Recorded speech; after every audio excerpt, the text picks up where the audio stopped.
Hi friends, welcome to our channel. Let's know it. நாம இன்னைக்கு ஒரு ஸ்வீட் ரெசிபி பார்க்க போறோம். ஜவ்வரிசி வச்சு எப்படி ஹல்வா பண்றதுன்னு பார்க்கலாம் வாங்க. முதல்ல இந்த ஹல்வா பண்றதுக்கு தேவையான இன்கிரிடியன்ட்ஸ் என்னலாம்னு பார்த்துட்டு வந்துடலாம். ஒரு கப் ஜவ்வரிசி எடுத்திருக்கேன். இந்த ஜவ்வரிசியை நல்லா வாஷ் பண்ணிட்டு ஓவர் நைட் ஊற வச்சிருங்க. மினிமம் 8 மணி நேரமாச்சும் ஊறணும். அப்பதான் நம்மளோட ஹல்வா சூப்பரா வரும். ஒரு கப் ஜவ்வரிசிக்கு 1.5 கப் சுகர் எடுத்துக்கோங்க. கொஞ்சமா பாதாம் அப்புறமா கேஷ்யூ நட்டை நான் பொடியா சாப் பண்ணி எடுத்து வச்சிருக்கேன். 1 டீஸ்பூன் ஏலக்காய் தூள் எடுத்திருக்கேன். உங்ககிட்ட முழு ஏலக்காய் இருந்துச்சுன்னா 4-5 ஏலக்காய் எடுத்தீங்கன்னா கரெக்டா இருக்கும்.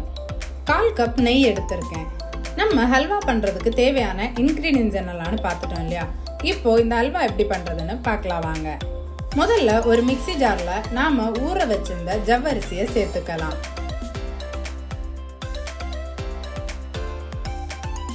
இது கூடவே ஏலக்காய் தூளையும் சேர்த்துக்கலாம். இப்போ இத கொஞ்சம் கொஞ்சமா தண்ணி சேர்த்து நல்ல ஒரு ஃபைன் பேஸ்டா திக்கா அரைச்சு எடுத்துக்கலாம். நான் இன்னைக்கு ஒரு நான்ஸ்டிக் கடாயில தான் இந்த ஹல்வா பண்ண போறேன். நீங்க நார்மலான பேன்ல கூட பண்ணலாம், பட் அடி பிடிக்கிறதுக்கு வாய்ப்பு அதிகம். இப்போ இந்த பேன் ஹீட் ஆனதுமே இதுல ஒரு 4 டேபிள் ஸ்பூன் அளவுக்கு நெய் சேர்த்துக்கலாம். இந்த நெய்ல முதல்ல நாம எடுத்து வச்சிருக்க முந்திரி அப்புறமா பாதாமை சேர்த்து ரோஸ்ட் பண்ணி தனியா எடுத்து வச்சுக்கலாம்.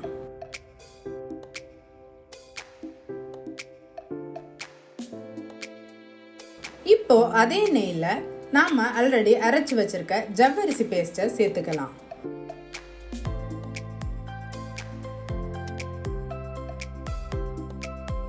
ஒரு 5-6 நிமிஷம் கைவிடாம இந்த ஜவ்வரிசியை கலந்து விட்டுட்டே இருங்க. முடிஞ்ச அளவுக்கு அடுப்பை மீடியம் ஃப்ளேம்ல வச்சுட்டே பண்ணுங்க. ஒரு 5 நிமிஷத்துக்கு அப்புறமா நாம எடுத்து வச்சிருக்க சுகரை இதுல சேர்த்துக்கலாம். நான் இன்னைக்கு 1.5 கப் சுகர் எடுத்திருக்கேன். இது கரெக்டாக இருக்கும். உங்களுக்கு சப்போஸ் டு பி சுகர் கொஞ்சம் கம்மியாக போதும்னா இதுல இருந்து கொஞ்சம் கம்மி பண்ணிக்கோங்க. இல்லை கொஞ்சம் இனிப்பு ஜாஸ்தியாக வேணும்னு நினச்சிங்கன்னா இதை விட கொஞ்சம் அதிகமாக சேர்த்துக்கோங்க. நான் இது கூடவே கொஞ்சமாக ஆரஞ்சு ஃபுட் கலர் சேர்த்துருக்கேன். நான் இதை வீடியோ பர்பஸ்க்காக மாத்திரம்தான் சேர்த்துருக்கேன். நீங்கள் வீட்டில் பண்ணுறதா இருந்தால் எந்த விதமான ஃபுட் கலரும் சேர்க்காமலே பண்ணுங்க. இப்போ பார்த்தீங்கன்னா நான் இந்த ஹல்வா பண்ண ஆரம்பிச்சு கிட்டத்தட்ட 10 நிமிஷம் போல ஆயிருக்கு. இந்த ஸ்டேஜ்ல நீங்க கொஞ்சம் கொஞ்சமா நாம எடுத்து வச்சிருக்க நெய்யை சேர்த்துக்கலாம். ஒரேடியா எல்லா நெய்யையும் சேர்த்துறாதீங்க. ஒரு டேபிள் ஸ்பூனா நெய்யை சேர்த்து நல்லா கலந்து விட்டுட்டே வாங்க. பாக்குறப்பவே உங்களுக்கு தெரியும் நாம சேர்க்கிற நெய் எல்லாத்தையுமே அதை அப்சர்வ் பண்ணிக்கிட்டே இருக்கும்.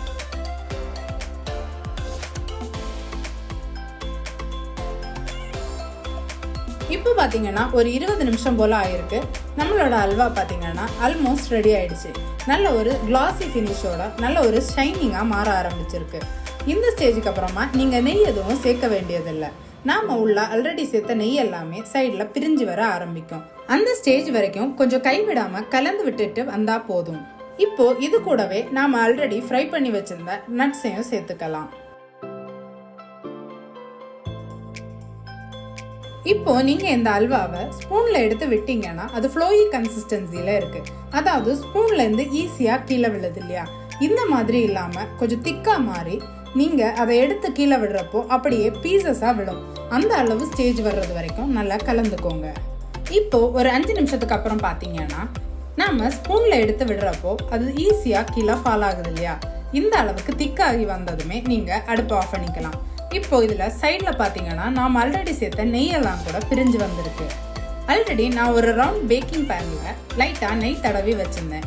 அந்த பேன்ல நம்மளோட ஹல்வாவை டிரான்ஸ்ஃபர் பண்ணிட்டேன். அது சூடா இருக்கிறப்பவே லைட்டா மேல ஒரு ஸ்பூன் வச்சு லெவல் பண்ணி விட்டுருங்க. இது நல்லா ஆறுனதுமே நீங்க பீசஸா கட் பண்ணி எடுத்துக்கலாம். நான் பாத்தீங்கன்னா உங்களுக்கு டிஸ்பிளேக்கு காமிக்கிறதுக்காக கொஞ்சமா ஒரு பவுல்லையும் சேர்த்து அது மேல ஆல்ரெடி ரோஸ்ட் பண்ணியிருந்த ட்ரை நட்ஸ் வச்சு கார்னிஷ் பண்ணியிருக்கேன். ஓகே ஃப்ரெண்ட்ஸ், நீங்களும் இந்த ஹல்வாவை உங்க வீட்டில் ட்ரை பண்ணிட்டு எப்படி வந்துச்சுன்னு கீழே கமெண்ட் செக்ஷன்ல சொல்றதுக்கு மறந்துடாதீங்க. அப்படியே இந்த வீடியோவை உங்க ஃப்ரெண்ட்ஸுக்கும் ஷேர் பண்ணுங்க. அவங்களும் வீட்டிலே சிம்பிளா எப்படி ஜவ்வரிசி வச்சு ஹல்வா செய்யறதுன்னு தெரிஞ்சுக்கட்டும். நம்மளோட சேனல்ல ரெகுலரா cooking and information videos update பண்ணிட்டு இருக்கேன். சேனலோட லிங்க் கீழே டிஸ்கிரிப்ஷன்ல கொடுக்குறேன். மறக்காம செக் பண்ணி பாருங்க. அப்படியே சேனல் பிடிச்சிருந்துச்சுன்னா மறக்காம சப்ஸ்கிரைப் பண்ணிக்கோங்க. அப்பதான் நான் ரெகுலரா போஸ்ட் பண்ற வீடியோஸ் எல்லாமே உங்களுக்கு அப்டேட் ஆகும். ஓகே ஃப்ரெண்ட்ஸ், சீக்கிரமாவே இன்னொரு ரெசிபியோட உங்களை மீட் பண்றேன். Bye friends, thank you.